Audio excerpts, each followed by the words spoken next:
Today, we are excited to welcome Bob Paponetti. Bob currently serves as the President and Chief Executive Officer of the Literacy Cooperative of Greater Cleveland.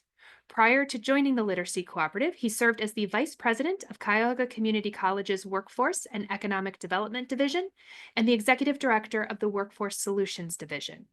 Previously, he also served as director of Cuyahoga County's Department of Workforce Development, where he guided workforce preparation systems and skills upgrading activities for county residents. He managed the county's One Stop, which was recognized as the first certified center in Ohio to have multiple partners housed together, providing all needed services for job seekers and employers.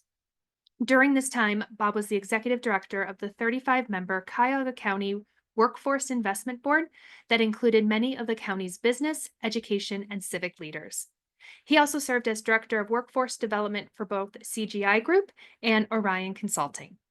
He is a member of the Executive Council of the Ohio Workforce Coalition, the Literacy Funders Network Executive Committee, the American Association for Adult and Continuing Education, and the Commission on Adult Continuing Education.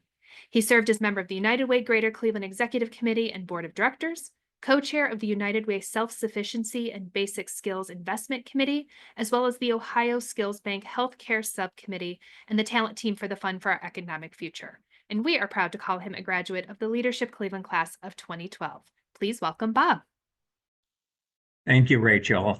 Thank you so much for that introduction, and thank you for the Leadership Center for inviting me here this afternoon to share a little bit about literacy and the work of the Literacy Cooperative. And especially thank all of you for taking 30 minutes out of your lunchtime to join this presentation.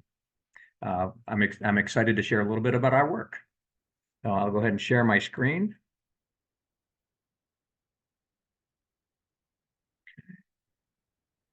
Right, you got that? Awesome, good. Improving lives through literacy. You know, we often use the term literacy as we do in reading. And certainly reading is a critical part of literacy, but literacy is far more reaching than reading alone. Numeracy is certainly a part of literacy. And we hear terms like digital literacy, health literacy, financial literacy. But research is pretty clear that the ability to read and comprehend is at the core of all of those. Why is it even important? And you look at some of the social challenges that we face on a daily basis, and we hear about homelessness, food insecurity, mental health challenges. One of the root causes, the top root causes for all of those is poverty. And we've heard for as long as I can remember that Cleveland is first or second or third highest poverty levels in the country. Poverty is based on income. Your income level will determine if you're on poverty, or if you're 200% of poverty, 300% of poverty, to be eligible for various benefits. The number one determining factor of income and earnings is education, educational attainment. And literacy, that literacy foundation, is the driving factor in educational success. So you can make a pretty good case that literacy is a common thread which runs through so many of the social challenges that we face in our community. The Literacy Cooperative was created in 2006, and this is our why: to connect literacy to other organizations and other initiatives to increase awareness around the implications of low literacy. And literacy is just something we don't talk about enough. I've often said if you're literate, you take it for granted, and if you're low literate, you hide it. It's a sensitive topic that needs more attention. Also, we have an opportunity to look at the literacy system from more of a systemic level. Where are there gaps and opportunities? And if it makes sense to sponsor any evidence-based pilots. And we've done some of that over the years.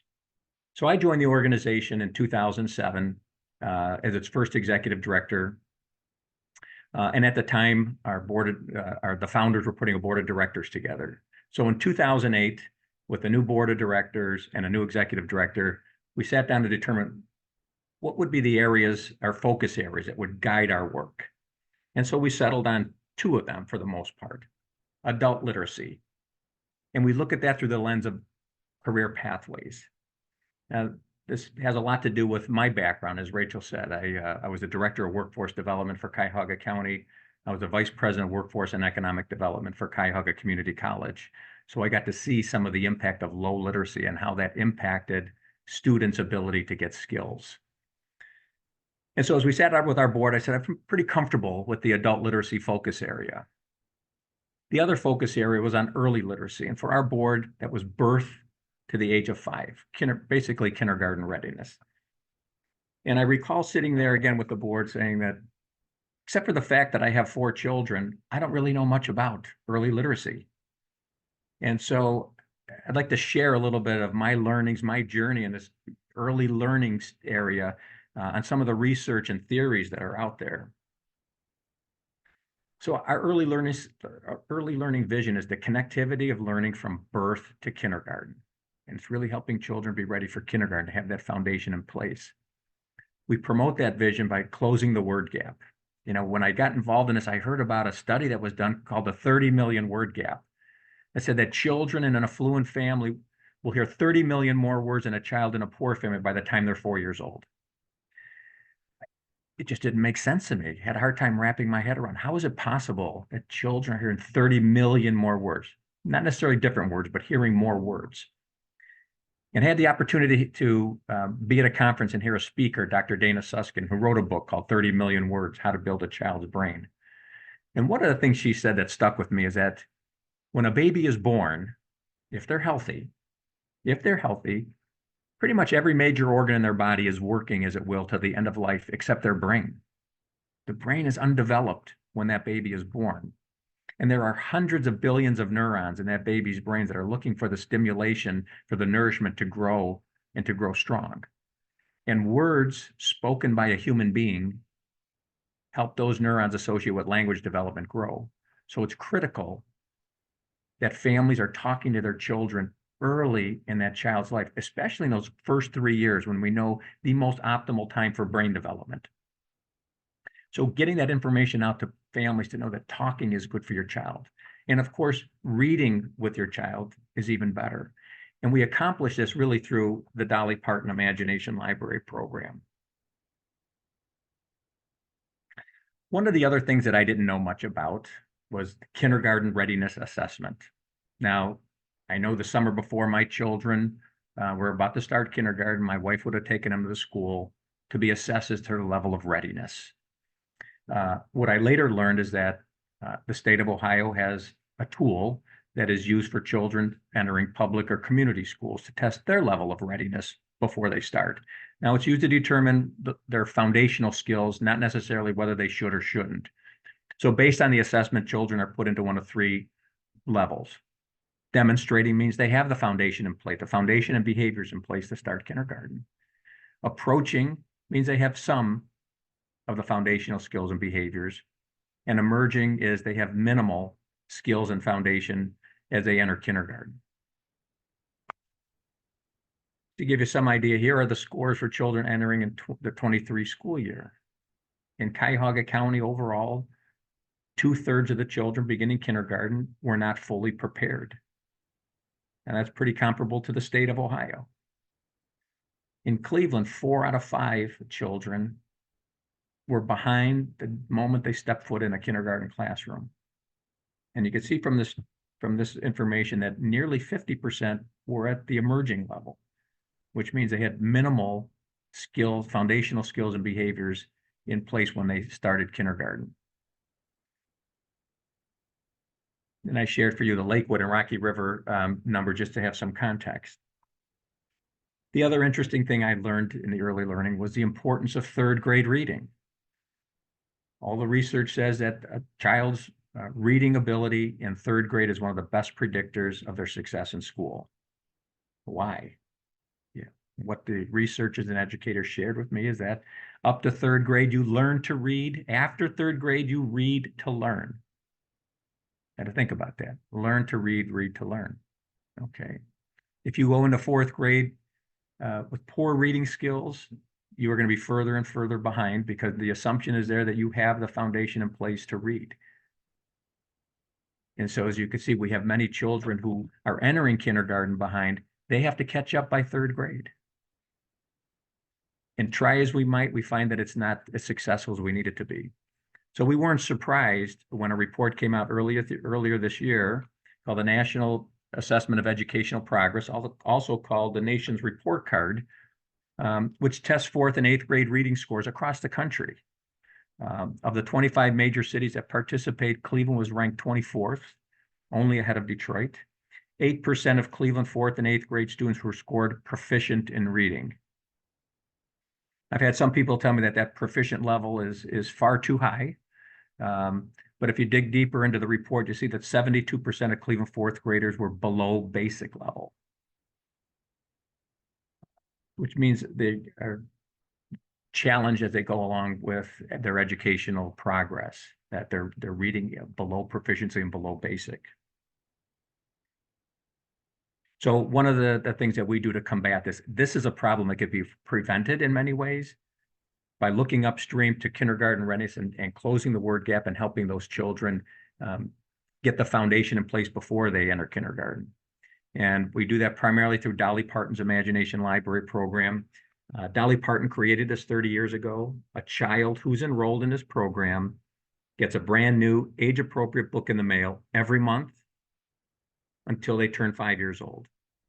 So as soon as they can be enrolled, they begin getting a book every month, and they are high quality, age-appropriate books that are delivered right in the mailbox in the name of the child at no cost to the family.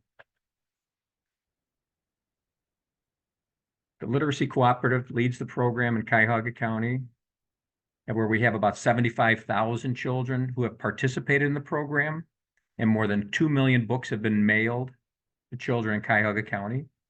Currently, there are 39,000 children who are enrolled in Cuyahoga County. There's about 66,000 children under the age of 5 in Cuyahoga County. All of them are eligible. There are no income guidelines. Every child under the age of 5 is eligible to participate in this family at no cost at all to the family. One of our jobs as the lead of the program here in Cuyahoga County is to enroll more children. So we have about 58% of those that are eligible enrolled. Our goal is to enroll more. Our other job as a lead in Cuyahoga County is to raise the funds for the local match, which amounts to about $25 per child per year to fund the local match that's required. And for that $25, a child will get a brand new book in the mail every month for 1 year. The impact. Every year, we have the Center for Community Solutions conduct a survey of Imagination Library parents on the changes that are happening. And we see that across the board, in every zip code and across all demographics, children want to read more, and families are reading more to their children. The impact is even greater in those families that identify as low income and are from the higher poverty zip codes in our community. As you can see, 96% of families report that their child is asking to read more, and 91% are reading more to their children. That's transformational for these children. I'd point out the last bullet here that 56% of the responses from the lower income families report that Imagination Library books make up 75% or more of the books in their home. This is the most cost-effective and efficient way to get books into the hands of children and families, especially in the high poverty areas. In addition to this qualitative data that we get every year, we had Case Western Reserve do a kindergarten readiness analysis in 2019, and they concluded there was a positive relationship between enrollment in Imagination Library and better kindergarten readiness assessment scores. But of course there would be, because parents are reading more, they're exposing their children to print, to words, to sounds, and to letters, that they would have more of the foundation in place.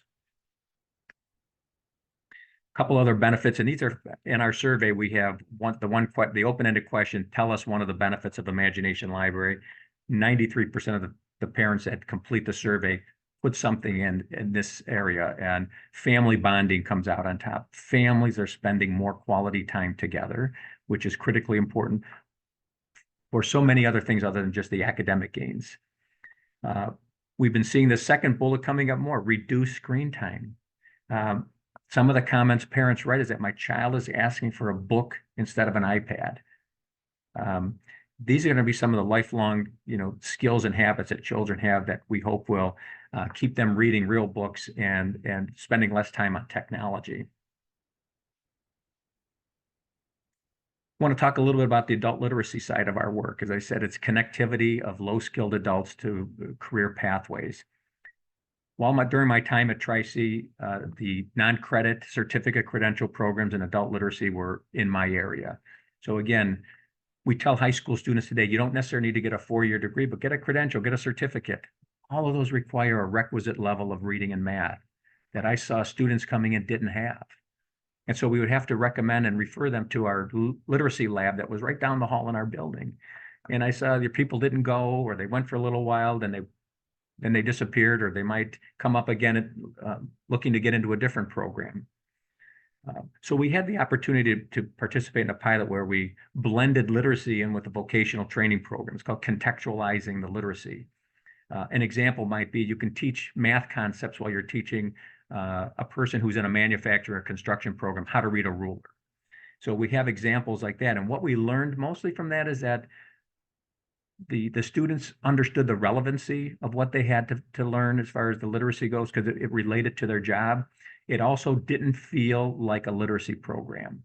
Who wants to sit in a literacy program? They came to the college to get a job. And so blending this in, we saw higher literacy gains in a shorter period of time. So where are we at with some of our adult literacy statistics? So the most recent large-scale study was in 2013 called the Program for the International Assessment of Adult Competencies.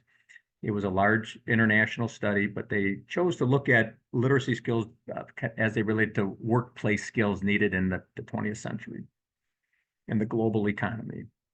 Based on the results of the PIAC, adults would be put into proficient category, nearing proficiency, or at risk. And these are the statistics for Cuyahoga County, Ohio, and the nation. In Cuyahoga County, 45% of the adults are at the proficient literacy level. And again, in this case, it's reading. And you can see our numeracy levels are a little lower. 33% are nearing proficiency, and 21% are in the at-risk category. Pretty comparable to Ohio and the nation. Big takeaway here is that we see a lot of the people who are at the nearing proficiency probably just need a refresher in order to be into the demonstrating level of this. And those are at the at-risk, those that are at the lowest level of the at-risk are those that perhaps have learning disabilities or might qualify as functionally illiterate. So there's an opportunity, and they find through the study that people of all occupational levels aren't all demonstrating, aren't all at risk. It's all across the board.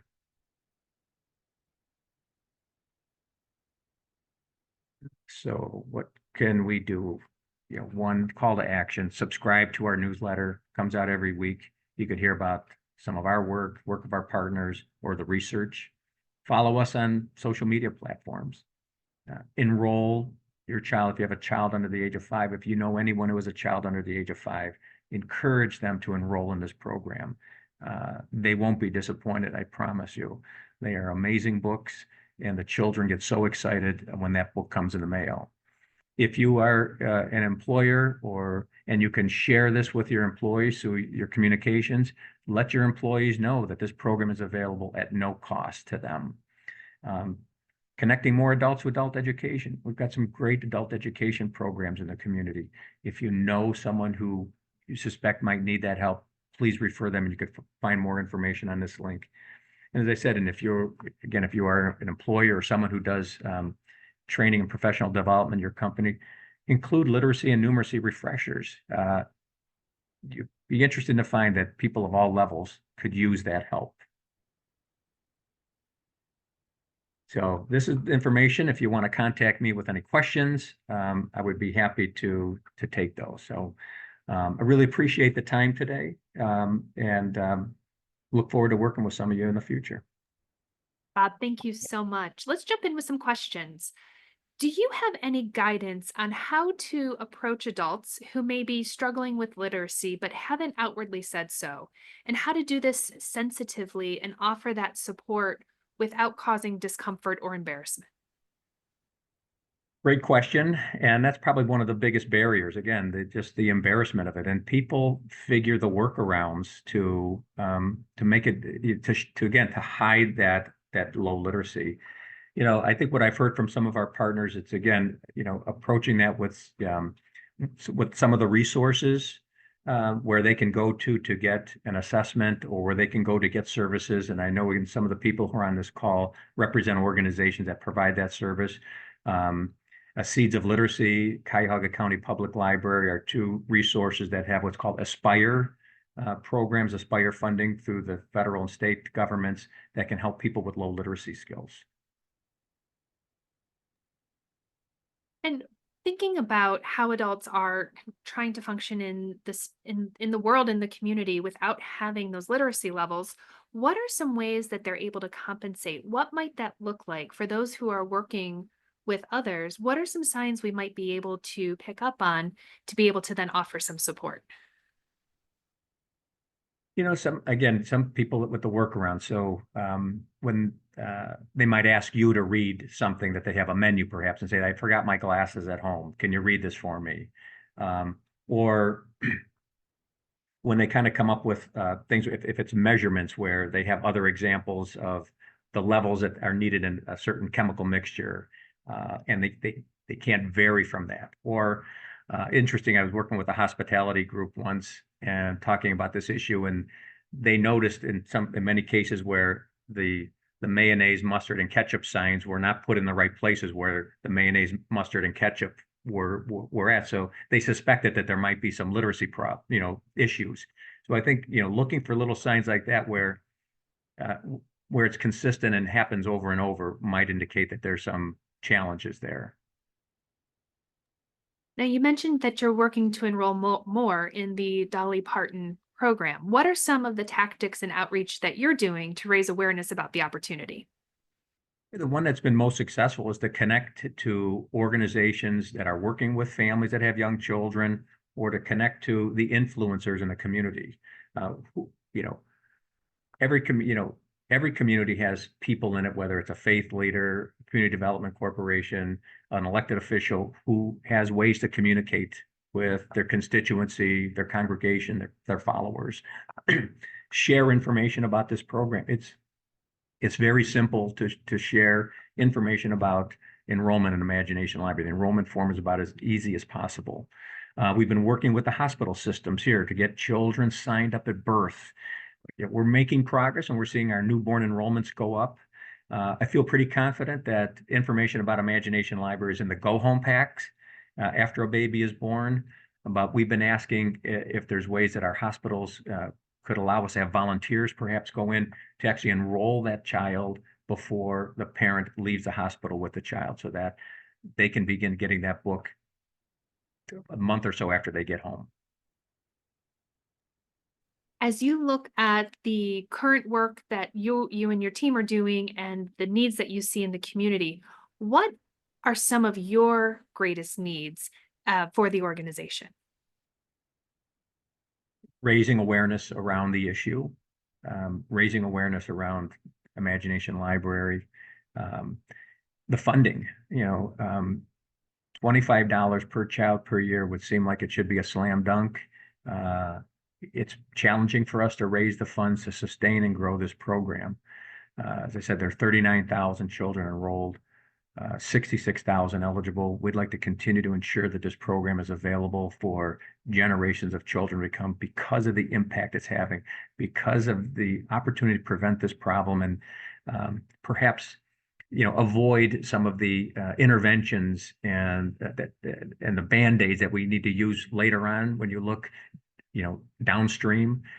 Look at the opportunity. Let's look at the opportunity to prevent this. And we think one of the key ways is to help to empower parents, especially during those first 3 years of a child's life. We need to view those parents from a positive lens and know that they can help if they're given more of the tools, and the techniques to help that child build that educational foundation. So you've been with the organization since it was founded. As you look ahead now, the next 5 to 8 years, what's the vision for where you want to take the Literacy Cooperative? Parent engagement, I think, is the key. Engage with those families, through Imagination Library. We have the mailing address of all those children, those families that are enrolled. We have an email address from 90% plus of those families. We have a phone number to text families, um, to begin to create a strong, and we begin, we create a strong relationship with families through Imagination Library. We begin sending emails to families. So not only telling them about educational tools and techniques, but to share information. By many of you on this call, we've shared information about some of the programs and services, but it's a way to engage families and to share with them the resources and services that are available in this community that many families don't know about. And again, to really help that family with the little things that they can do to help their child with that educational foundation so that they begin kindergarten not just ready to succeed, but ready to excel. I think there's an opportunity there, again, that we can focus some attention on that prevention that we just haven't focused on enough, and we haven't involved the parent enough in that work. You mentioned so many collaborations and partnerships that you currently have. In order to help you reach that vision, what additional collaborations, what additional partnerships are you seeking? I think just more connectivity we have so many wonderful programs and services available in the community. Many of them do work well together, but there's a lot of other ones that are out there doing great work off on their own that I think coming together at the table, we can look at how we can be more effective and efficient together to ensure that those families are aware of the services and take advantage of the services and to refer them on to other services. And you have spent your career in the workforce development space. What are some of the leadership lessons you've learned along the way in that space that you're using now for the Literacy Cooperative? It's more challenging to help people get jobs that are of low educational attainment and low literacy skills. So how do we get them on a career pathway? Get them into the type of job where, again, if we use the contextualized curriculum that gives them some of the foundation, but then to encourage them and the employers, to try to encourage employers to look at how they can incorporate literacy training into the work that they do to continue to build those skills.